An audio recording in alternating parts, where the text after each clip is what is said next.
नमस्कार, आप देख रहे हैं गोरखपुरिया न्यूज चैनल और मैं हूं आपके साथ वैशाली। आइए रुक करते हैं आज की खास खबर पर। महाकुंभ 2025 एक बार फिर तीर्थराज की पवित्र रेत पर अपनी आस्था और संस्कृति का आदान प्रदान करने के लिए पूरी दुनिया से संतों और श्रद्धालुओं का आह्वान कर रहा है। 4000 हेक्टेयर में फैला महाकुंभ नगर संगम तट पर बसा हुआ है, जहां हर कोने में आधुनिक तकनीक और प्राचीन धार्मिक परंपराएं एक साथ देखी जा सकती हैं। 6000 किलोमीटर लंबी कई प्लेट सड़कें, 30 पोंटून पुल और लाखों तंबू शहर में बसे जीवन की छवि को प्रस्तुत करते हैं। यहाँ की हवा में प्राचीन संतों के अनुभवों के साथ साथ आधुनिक डिजिटल युग का एहसास भी होता है। आर्टिफिशियल इंटेलिजेंस से संचालित स्तंभ और चैटबोट्स श्रद्धालुओं की सहायता के लिए मौजूद है और डिजिटल स्क्रीन पर सतयुग के समुद्र मंथन की महिमा प्रदर्शित की जा रही है। संगम के पवित्र रेत पर हजारों की संख्या में खड़े बल्ब और रोशनियों के बीच जब सूर्य अस्त हो जाता है तो यह क्षेत्र आकाश में फैली हजारों आकाश गंगाओं की तरह दिखने लगता है। संतों का महाकुंभ उत्सव।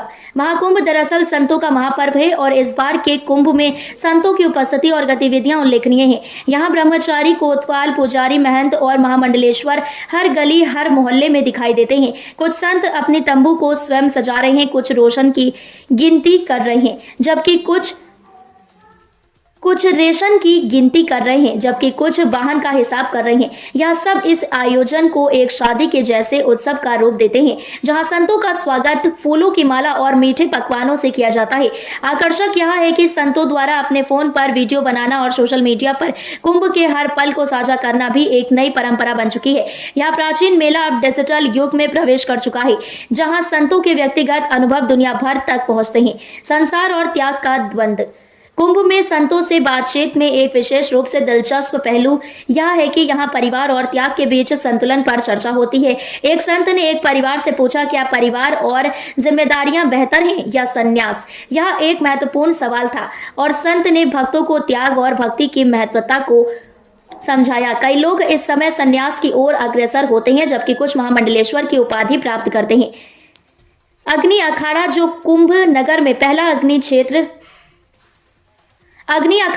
कुंभ नगर में पहला अन्न क्षेत्र स्थापित करने वाला था, प्रतिदिन 1000 लोगों को भोजन प्रदान करता है।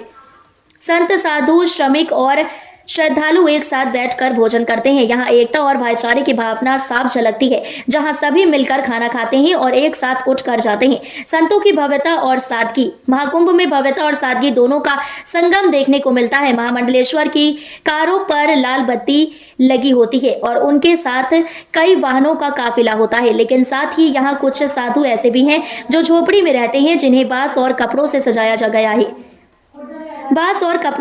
गया है। यह संतों की भव्यता और उनकी आंतरिक साधना को दर्शाता है।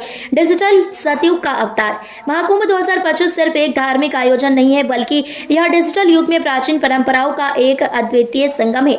जैसे ही संगम तट पर रोशनी की छाप बनती है और रेत पर छाया दिखाई देती है, यह महाकुंभ न केवल एक धार्मिक यात्रा है, बल्कि यह इस बात का भी गवाह है कि कैसे डिजिटल मीडिया ने इस पवित्र महापर्व को पूरे संसार में प्रसारित किया है।